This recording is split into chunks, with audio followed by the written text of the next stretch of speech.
Olá, este é o Conexão Futura aqui pelo canal Futura e também pela internet. Saiba tudo sobre o nosso programa no site futura.org.br/Conexão Futura. Aqui você encontra os destaques da semana, todos os episódios do Conexão Futura e acessa também os links para as nossas redes sociais, Facebook, Twitter e o nosso canal, claro, oficial no YouTube. Como diz o ditado, religião não se discute, mas o convívio entre praticantes de religiões diferentes precisa sim ser discutido. Intolerância religiosa é crime previsto na Constituição desde 1997. O crime não permite fiança e também não prescreve, mas apesar de ser lei há quase 20 anos, na atualidade brasileira, infelizmente, vemos o contrário. Casos de discriminação são frequentes e muitas vezes ultrapassam o nível simbólico e chegam a causar mortes. A Constituição também assegura a liberdade de expressão, que permite que a gente questione ou critique os dogmas das religiões. Mas ofensas, agressões e injúrias por conta da crença ou da falta de crença ultrapassam em muito essa liberdade. Teoricamente, a fé serviria para nos fornecer alívio, conforto e paz. E, de modo geral, a maior parte das religiões possuem em seus princípios a defesa do amor. Mas por que para algumas pessoas é tão difícil aceitar que o outro pratique uma fé diferente da sua? Com a recente extinção da Secretaria de Direitos Humanos por parte da presidência interina, se torna ainda mais importante a conscientização de todos nós, religiosos ou não. Nesse sentido, a juventude tem papel fundamental. Os movimentos juvenis de base das diversas igrejas e religiões podem ser os agentes dessa transformação, para que a gente tenha em um futuro não tão distante uma prática religiosa mais pacífica que respeite as diferenças. Então, para conversar sobre intolerância religiosa, eu recebo aqui no estúdio Pedro Soares, que é pedagogo e católico. Boa tarde, Pedro, bem-vindo. Boa tarde, obrigado. Marcos Lorde, pastor da Igreja da Comunidade Metropolitana do Rio de Janeiro. Boa tarde, Lorde, bem-vindo. Boa tarde, obrigado. E Monique Oxum Ioin, que é analista de sistemas e candomblessista. Boa tarde, Monique, bem-vinda. Boa tarde, muito obrigada. Obrigada a vocês pela presença, esse grande encontro ecumênico, né, que estamos promovendo aqui. Eu sou luterana, então temos aqui representantes de diversas religiões e diversas igrejas. Eu queria começar com a seguinte pergunta. Infelizmente, a intolerância religiosa ainda está presente nas manchetes de jornais, nas redes sociais. A gente vai comentar ao longo do programa alguns casos recentes, mas eu queria entender o porquê respeitar a religião do outro ainda é um tabu. Por favor, Lorde. Eu acho que a maior dificuldade que existe em se respeitar a religião do outro é compreender que essa religião, essa expressão de fé, não necessariamente invisibiliza ou ataca a minha. Eu acho que o grande problema que as pessoas têm é justamente não conseguir lidar com a diferença que existe e achar que essa diferença anula. E elas, na verdade, precisam dialogar. Eu acho que é possível que elas dialoguem. Acho que esse é o principal caminho que a gente tem que buscar, de respeitar o outro na sua expressão de fé, na sua forma de se comunicar e entender que isso só nos acrescenta. Quando eu coloco a minha fé para dialogar com a fé do meu próximo, eu estou exercendo amor cristão, eu estou exercendo amor de qualquer forma. Bacana. Monique, você acredita que muito da intolerância, principalmente em relação à sua religião, ao candomblé, vem do fato das pessoas ignorarem o que o candomblé significa e o que o candomblé pretende mostrar para quem pratica essa fé? Eu acho que a questão da falta do conhecimento em relação ao candomblé, assim, o candomblé não vem sendo discriminado de agora.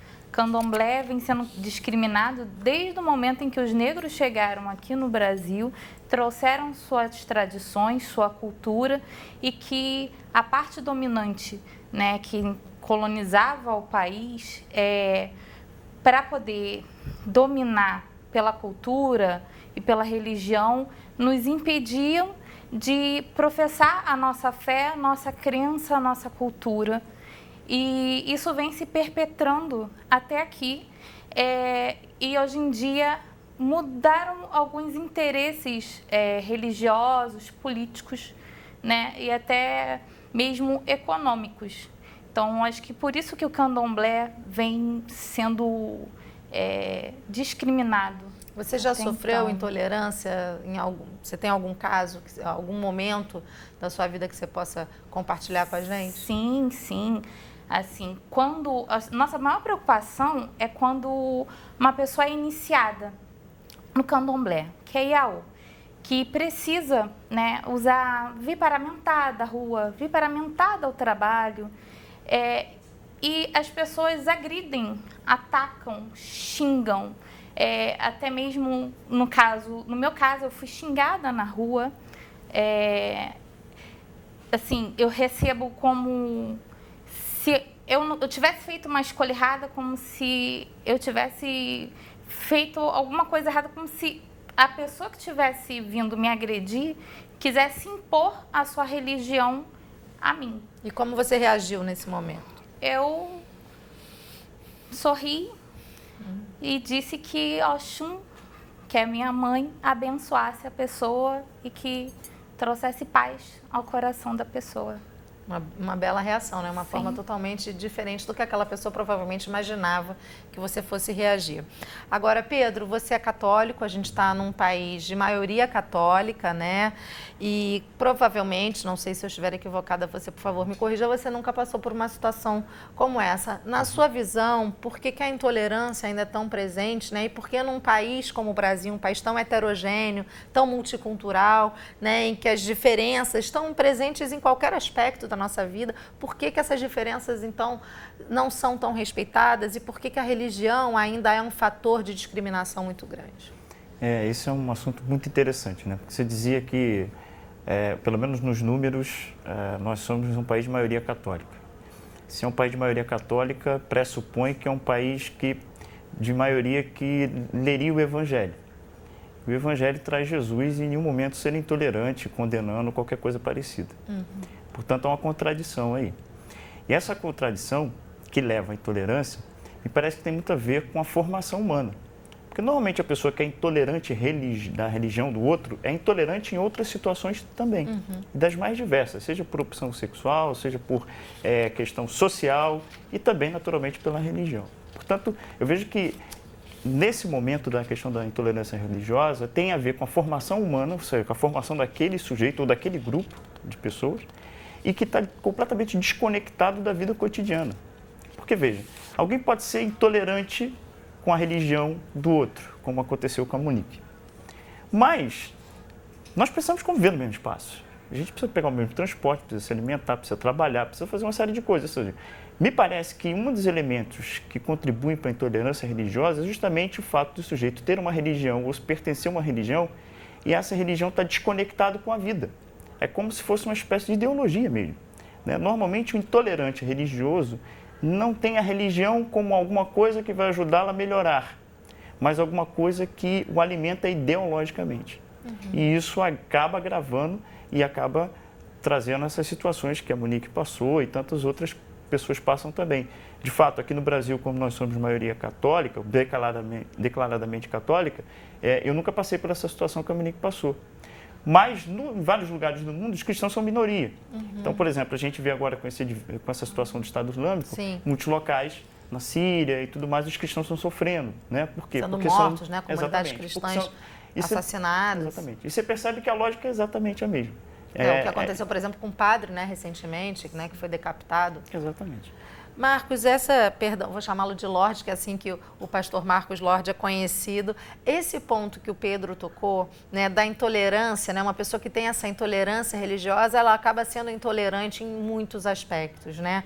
E a igreja que você representa, da comunidade metropolitana, trabalha muito essas questões também, né? Queria que você trouxesse um pouco o panorama, né? Como é que a igreja, ela é uma igreja cristã protestante, é isso? Isso. Como é que essas questões são discutidas dentro da sua comunidade? Bom, eu acho que uma coisa que é principal quando você começa esse processo de intolerância, ele parte de uma hierarquização. Por isso que eu até digo que você usar o termo intolerância é difícil, porque o contrário de tolerância de intolerância seria a tolerância, e a gente quer produzir uma cultura de respeito. Então, já é complicado nisso. Eu não preciso tolerar, eu preciso respeitar a Monique, eu preciso respeitar o Pedro, eu preciso respeitar a Larissa, eu preciso respeitar cada uma das pessoas nas suas expressões de fé. E eu acho que o grande problema que existe hoje, no nosso tempo, na nossa contemporaneidade, é a questão da demonização da religião do outro. E isso é muito mais forte nos cultos afro. Nos cultos afro-brasileiros, isso é extremamente marcante. As igrejas cristãs, elas demonizam as divindades africanas. E é o que a gente não vê com outras formas de religião não cristãs. Por exemplo, eu nunca vi um vídeo de um culto de uma igreja qualquer onde tivesse um exorcismo tirando Kali, ou tirando Thor, ou tirando Diana de ninguém. Mas faz-se questão de tirar a pombagira, de se tirar... Por que que essas divindades que precisam ser demonizadas? Por que você acha que isso acontece? É porque é cultural no brasileiro essa questão de que o que vem do negro é negativo, o que vem do negro é pejorativo. Eu acho que, infelizmente, está ligado a uma questão racial muito forte no nosso país. Claro, é aquilo que a Monique colocava, né? Historicamente, um país escravagista, né? Um período colonial totalmente baseado na escravidão. Esse é um fator que origina esse preconceito. Para impor uma cultura, quer aniquilar e diminuir e invisibilizar a cultura, né, que os negros trouxeram para esse país. Né? E assim, é um ponto que eles não pediram para vir a esse país. Né? Eles trouxeram na condição de escravos. Né? Negros que vieram na condição de escravos e que acabou perpetrando e a intolerância até hoje, também por conta do racismo. Sempre que a gente conversa sobre essas questões, não só aqui no Conexão Futura, eu particularmente sempre me questiono muito, vai muito ao encontro do que o Pedro colocou, como a fé pode ser um motivador da violência, né? Porque é isso que você colocou nas religiões cristãs. Jesus Cristo prega a paz, né? Monique, por favor. Eu acho mais questão política e questão econômica, porque quem tem Deus no coração, quem está pela fé, não discrimina o outro. Quem está pela fé, respeita a fé do outro, respeita até mesmo os dogmas. Por exemplo, quando a CECI, Comissão de Intolerância Religiosa, foi criada através dos ataques ao Cruz de Oxalá, foi depois que alguns terreiros foram expulsos de uma favela da Ilha do Governador, de uma comunidade da Ilha do Governador, foi que a nossa religião, sim, no CEUB, nós nos dispomos a... O que vamos fazer? Nós precisamos mostrar o diálogo, nós precisamos dialogar. Nós, assim, não vamos responder o preconceito com o preconceito. Precisamos criar uma frente de diálogo para que a gente possa abrir uma frente para poder respeitar os direitos à laicidade do nosso país, à democracia e aos direitos que cada religião, né, tem de pregar o seu culto e a sua fé. E que foi daí que a CECI apareceu com a caminhada de combate à intolerância religiosa, com várias denominações religiosas fazendo parte dela. Vamos mostrar o site, então, da CECI, da Comissão de Combate à Intolerância Religiosa. A gente abriu agora para você, então tá aí, cecir.org.br. A gente está colocando, você quer mais informações sobre essa comissão, quer entender um pouco mais da legislação brasileira também em relação à violência contra religiões, não só de matriz africana, mas de outras religiões também. Acho que aqui dá um grande panorama, né? Aqui você encontra grandes orientações sobre isso, você tem até encontros, é uma discussão bastante importante. Então tá aí, cecir.org.br. Vamos falar então do papel dos jovens, né? Pedro, na comunidade, na igreja que você frequenta, Provavelmente existe um grupo jovem, né? Como na minha igreja também existe. Acho que os jovens têm uma participação em algum momento da vida muito ativa em algumas comunidades. Como é que os jovens, na sua opinião, podem ser mobilizadores desse grande respeito às diferenças, desse grande respeito à religião dos outros? Na sua opinião, como é que o jovem pode ter esse papel fundamental? A experiência que eu tenho, por exemplo, dentro da Igreja Católica, como assessor da Pastoral da Juventude e também membro do movimento Juventude Interreligiosa aqui do Rio de Janeiro, a gente percebe o seguinte: quando a gente consegue colocar os jovens, né, em situações de diálogo, a gente percebe que a coisa acontece. Então, o grande problema é a compreensão de diálogo. Porque tem muita gente que acredita que dialogar significa se convencer do que o outro está dizendo ou abrir mão do que pensa. Quando é justamente o contrário. Quem não sabe dizer eu não pode dizer você. Então, o diálogo, na realidade, não significa abrir mão da sua identidade. Ou seja, muito pelo contrário, ele acaba sendo muito mais frutuoso. Penso que os jovens têm uma importância fundamental nisso. Por quê? Porque, primeiro, que questiona. Primeiro, que traz em si essa ideia de que tem um questionamento social a ser feito, um questionamento da sua própria realidade. E que ele tem uma força, me parece, de abertura. Então, penso que o papel da juventude é quando nós conseguimos, junto com eles, abrir espaços para que eles possam dialogar, para que eles possam conversar, para que eles possam perceber que para que eu tenha uma religião, eu não preciso negar a outra ou até mesmo afirmar a minha de forma radical, como se ela fosse a única que devesse existir. E quem professa uma outra religião deve deixar de existir. Porque, no fundo, e aí eu concluo a fala dizendo o seguinte, que a juventude tem um papel importante por um motivo forte que é o imperativo ético. Ou seja, essas novas gerações, elas precisam, de forma imperiosa, dialogar, porque nós já estamos numa situação que não pode mais avançar. Ou seja, quando a gente cria espaço para que os jovens dialoguem e percebam que deve haver uma abertura, sem renunciar à sua identidade, mas abrir para o outro, para ouvir o outro, a gente consegue colocar um novo rumo para a situação da intolerância religiosa. Eu abri aqui rapidamente a página do Facebook da Juventude Interreligiosa do Rio de Janeiro, é isso? Essa daí, exatamente. Essa aí. Então, se você é um jovem, que, independente da sua religião, da sua fé, quer conhecer mais sobre esse movimento, o Papa Francisco é muito envolvido também nessa questão, interreligião, acho que é um assunto muito debatido também por ele. Então, tá aí essa página do Facebook para você acessar, para você entender um pouco mais desse movimento.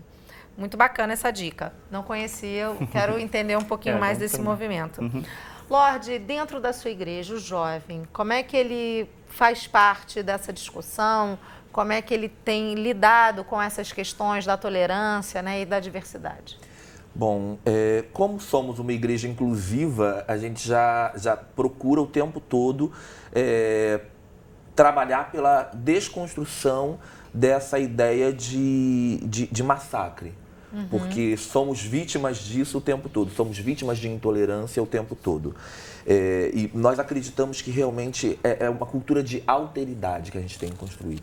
É se colocar no lugar do outro, como o Pedro mesmo falou sobre a questão de que, por exemplo, aqui no Brasil, o cristianismo, e aí eu não estou colocando só o catolicismo, mas eu estou colocando os evangélicos e a Igreja Católica dentro de um mesmo grupo macro, que é o cristão, e nós somos uma grande maioria. Então, aqui nós somos o grupo hegemônico, mas, por exemplo, nós temos países em que o cristianismo é o grupo menor, é quem sofre a intolerância. Então, se nós criticamos esses países onde essas pessoas matam cristãos, reagem de forma intolerante com cristãos, por que nós vamos reproduzir essa mesma intolerância, esse mesmo ódio aqui. Nós deveríamos pensar que o que eu não quero que façam com o meu irmão é seguir o cristianismo, né? O bem que eu quero para o meu próximo é o mesmo bem que eu quero para mim. É a questão da empatia, né? É amar o próximo como a si mesmo. Então eu produzo amor em mim para poder, então, reproduzir isso no outro. É isso que nós tentamos construir na nossa comunidade. E nós, então, trazemos isso para o chão da vida. Nós acreditamos que a igreja ela precisa ser militante. Ela tem que militar no chão da vida. Então nós vamos para a caminhada de combate à intolerância religiosa, nós vamos para qualquer espaço que nos chamarem para dialogar. Se me chamarem para ir para dentro de uma roça, dentro de um terreiro, vamos para dentro de um terreiro para poder discutir intolerância religiosa, porque nós precisamos construir uma cultura de respeito. Eu queria chamar a atenção para durante sua fala você falou da questão da lei, né? Acho que em algum momento a gente falou sobre isso, do que diz a legislação brasileira. Então, se a gente for pegar o Pacto Internacional dos Direitos Civis e Políticos, aqui trazendo a lei do âmbito mundial, diz ali no artigo 18, toda pessoa terá o direito à liberdade de pensamento, de consciência e de religião. Quer dizer, essa não é uma questão só que a nossa Constituição brasileira coloca. Essa é uma Constituição, vamos chamar assim, mundial, né? Uma questão que precisa, como a gente colocou aqui no início do programa, ser debatida em caráter internacional. Né? Como é que vocês percebem que essa discussão, a gente citou aqui em algum momento a questão do Estado Islâmico, como é que vocês percebem que essa questão vem sendo debatida, né, e muitas vezes assim, discutida entre governos, por exemplo, o governo brasileiro? Como é que vocês avaliam essa questão no âmbito internacional? Pedro, você participa desse movimento interreligioso, né? A questão do Vaticano, por exemplo, Papa Francisco tem um papel dessa coisa da diversidade, né? De ampliar aí os braços Sim. da igreja, né? Sim. Você citava realmente o Papa Francisco, vamos nessa linha. Não só o Papa Francisco, mas como os pontificados anteriores também. Já faz um tempo, aliás, uma questão de séculos, que a igreja amadureceu nessa compreensão e entendeu que é preciso diálogo interreligioso. Tanto assim que o Papa São João Paulo II, né, em outubro, organizou o Dia da Oração Mundial, onde ele convoca diversas lideranças religiosas para rezar pela paz no mundo. Agora, é claro que o diálogo interreligioso também não é uma coisa só que basta a boa vontade. Né? A Monique mencionava isso ainda há pouco na fala dela anterior. Tem que também se enfrentar os conflitos. Esses conflitos normalmente são gerados não tanto pela doutrina religiosa em si, mas muitas vezes pela relação que ela tem na sociedade. Aí daí vai a política, daí vai a economia, daí vai os interesses. É sempre muito perigoso quando a gente relaciona política e religião de forma superficial, porque ela se transforma também num lugar de intolerância, de radicalismo. Porém, quando ela é tratada de forma saudável, portanto, quando a gente reconhece a nossa própria identidade, é capaz de dialogar com o outro, ela pode ser uma ferramenta interessante. Por exemplo, a lei de intolerância religiosa, ela é fruto de uma ação política. Você vai elaborar uma lei, você vai votar uma lei para proteger e garantir o direito do exercício da fé. Portanto, não se pode ignorar completamente a política. Sim, é uma vontade política dos movimentos também, Exato. Né? A religião tem desdobramento político, né?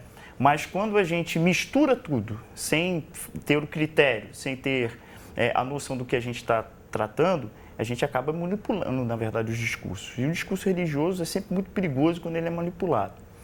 Voltando para a questão internacional, me parece que vai nessa direção também. Há inúmeras iniciativas pelo mundo inteiro, não só por parte da Igreja Católica, mas também por parte das outras grandes religiões, né, e religiões, inclusive, que nem são tão conhecidas por nós aqui, que vai nessa direção do diálogo mesmo, vai nessa direção de tentar compreender, de tentar, inclusive, desenvolver ações juntos para superar. Mas, infelizmente, também ainda é grande o número de pessoas, de lideranças religiosas, inclusive, que utilizam a sua própria religião pelo mundo para levar vantagem ou ter para seus exercer interesses. o seu poder, né? Ou exercer o seu poder. O Lorde está aqui concordando com o Pedro. Sim. Né? E aí eu vou só para concluir, só vou mencionar, não vou nem expor, mas a gente está vendo, por exemplo, a situação da Turquia nesse momento. Né? Nós temos lá um presidente que sofreu uma tentativa de golpe, aqui não estamos no momento para dizer se é a favor ou contra, até porque é uma situação que precisa ser analisada com muito mais calma, mas ele atribui ao seu opositor que é uma liderança religiosa importante, né, dentro do mundo islâmico. Então você percebe que a religião ela não pode ser escondida, mas também não pode ser tratada como se fosse uma coisa extremamente relativa, que não é. Tem definições, tem posições, tem doutrinas, E por isso que o diálogo é fundamental, porque senão você entra na barbárie. E aí a gente não consegue avançar. Desculpe ter interrompido. Nada. Eu queria, então, as últimas palavras. A gente está aí caminhando para o fim, eu já estou estourada. Lorde, suas considerações finais, rapidamente, do que a sociedade precisa fazer, então, para que casos, como, por exemplo, o que a Monique sofreu e outros constantes que a gente vê aí de intolerância, não se repitam?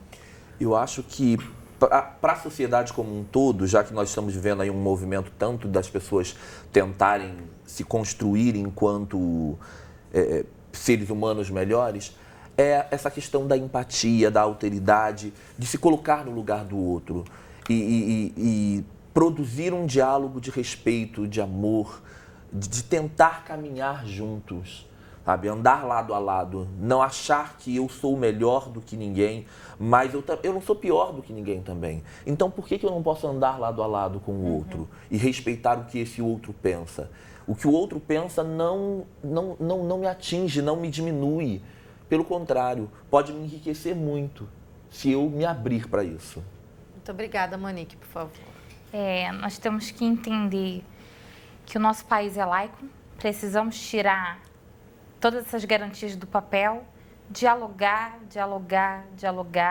e ganhar mais espaços de diálogo, né? E o amor ao próximo, e é como o pastor Lorde falou, que é nós exercermos a empatia no outro.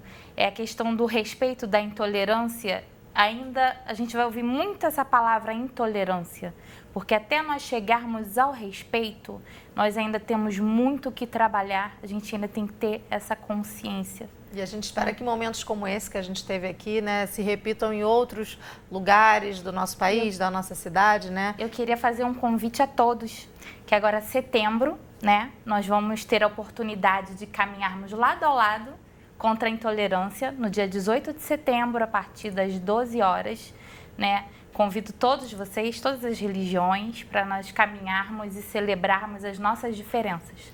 A gente abre aqui, ó, vou abrir o site da Cecira. Onde vai ser essa caminhada, por favor, Monique? Copacabana. Posto 6. Então, a Copacabana, Zona Sul aqui do Rio de Janeiro. Eu vou abrir, então, mais uma vez, então, o site da Cecir. E aqui, ó, se você ficou interessado, nessa aba você encontra mais informações sobre essa grande caminhada aí de combate à intolerância religiosa. Olha, foi um prazer conversar com vocês. Muito obrigada pela presença. E até uma próxima oportunidade. Axé. A gente que agradece. Obrigado. A você de casa, obrigada pela sua companhia de sempre. O Conexão Futura vai ao ar de segunda a sexta na tela do canal Futura. Os endereços estão aí para você e sempre no site futura.org.br/Conexão Futura. Até a próxima. Tchau!